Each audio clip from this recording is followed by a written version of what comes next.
All right, let's have another example, which is a wild example with a combination of local and global variables, and we can understand that a little better.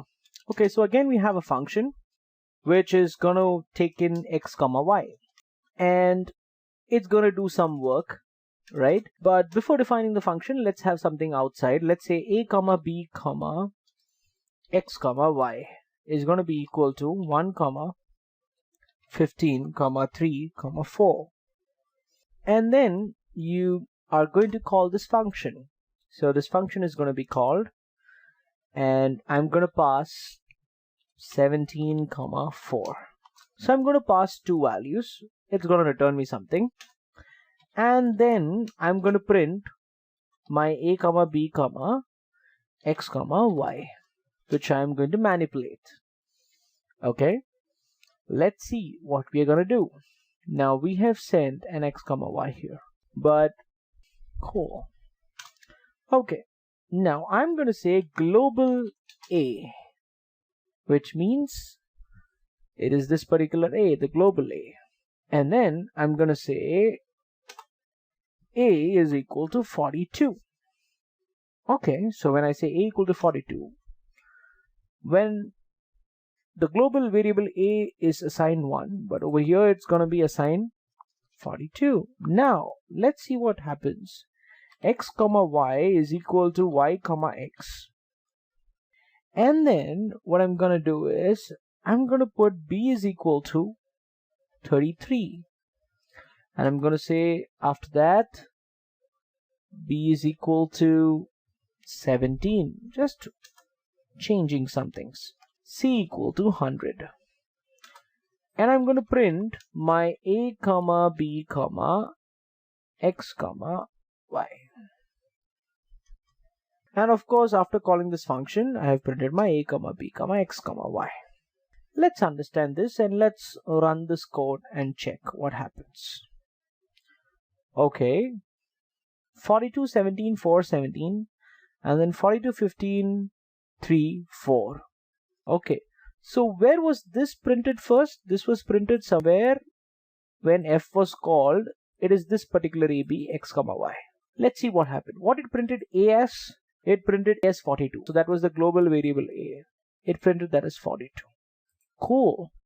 So the global a was changed to 42 and it printed at 42, right? Because we accessed the global variable a.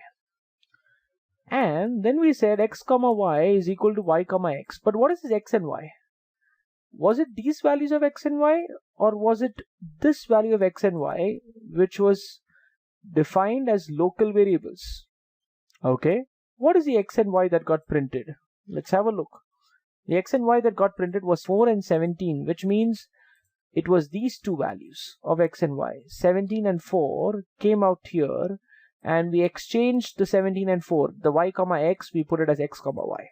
So what went in as 17 and 4 then got printed as 4 and 17 because they got exchanged out here. So it was the local variables and not the global variables x comma y. Hope you're getting this picture.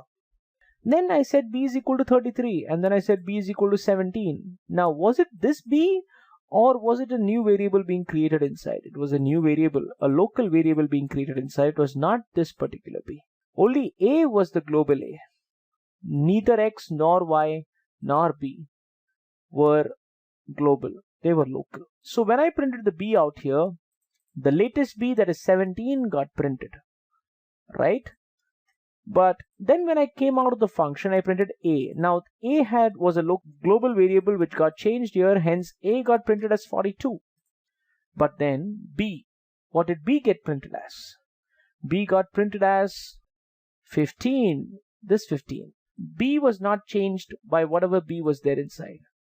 X was also printed as 3 and y was printed as 4, which means these variables were inside, but x comma y, which was there inside, which got changed inside, were not these variables which were the local or the global variables.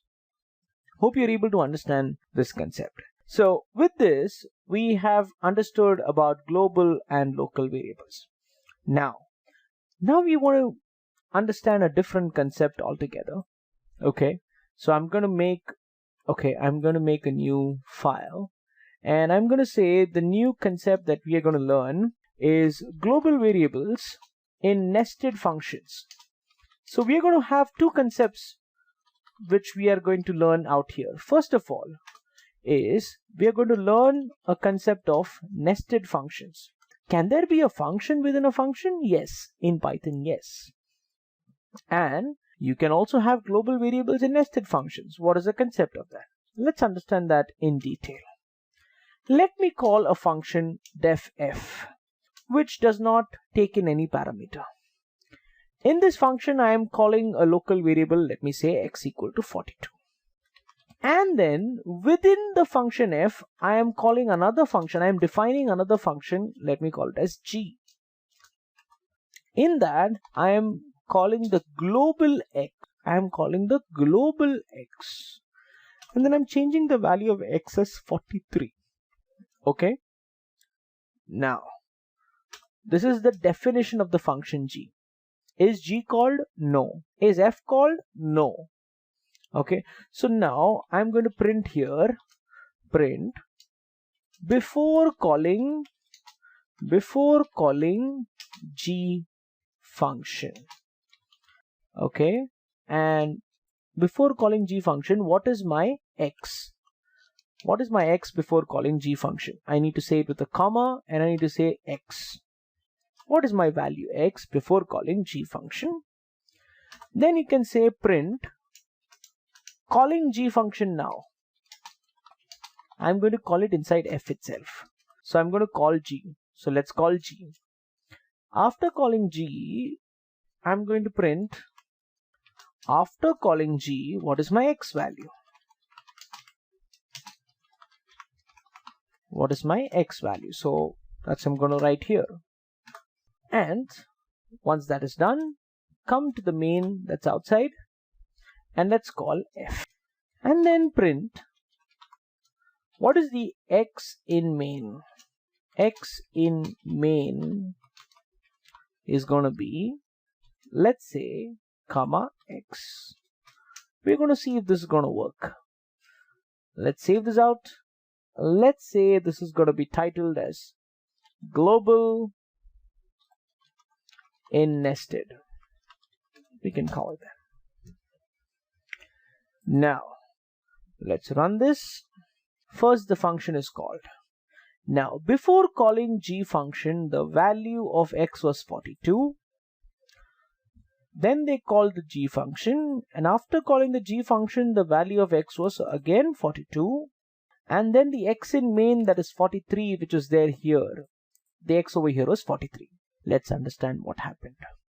First, when the function was called, the value of x was what? 40. The value of x was 42. So when I said print before calling the g function, when I printed x, it was 42. It was the local variable x. Then I called g function. When I called g function, did it access this x? Did it access this x, or did it access a global x? Now the global x does not mean this x. The global x means the global which is there outside, even outside the main function.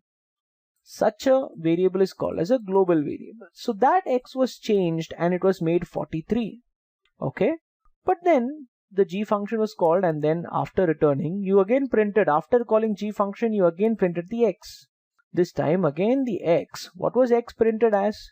X was again printed as 42, even after calling the g function, which means this x is this x. It is not the global x. Are you able to understand? After this function got returned, you printed what is the x in the main, and that x was 43, which is nothing but your global x. Hope you understood that. Now, what if I wanted to make a change? No, when I said, okay, sir, when I said global x, no, I changed the global variable x. No, but I want to change this x somewhere here. I wanted to change this x. Then what should I do? there is a concept, and the concept is called as a non-local variable. So we learned what is a global variable and we learned what is a local variable. So we learned global, and local variable. But now we need to learn a concept called as non-local variable. What is a non-local variable? A non-local variable is a variable, say over here, instead of writing global, if I had written non-local, and then if I had run this program, let's see what would have been the output. Let me run this once again. It says name x is not defined, which means when I said non-local x, okay, let me just define an x out here. Let me call this x as 40. Okay, so now let me run it. What does it say? Before calling g function, value is 42. Okay, I knew that because x is 42 and before calling g function, x value is 42. Cool. Now I call the g function, that is this particular function. When I call the g function, it said non-local x. After calling g function, what is the value? 43. X was 43. Last time it had not changed. Last time it was 42 only. But this time this x became 43. That means the non-local x means it is not the x which is there. Say for example, if I had defined, if this particular x equal to 43 was not a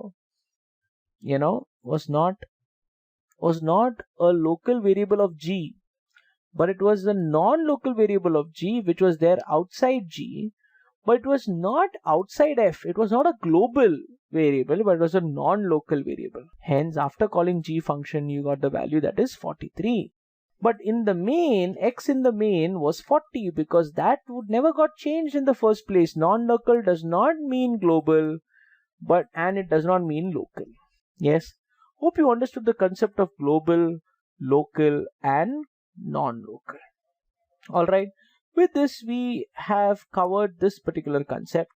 Now we go on to another concept, that is inheritance, which will be done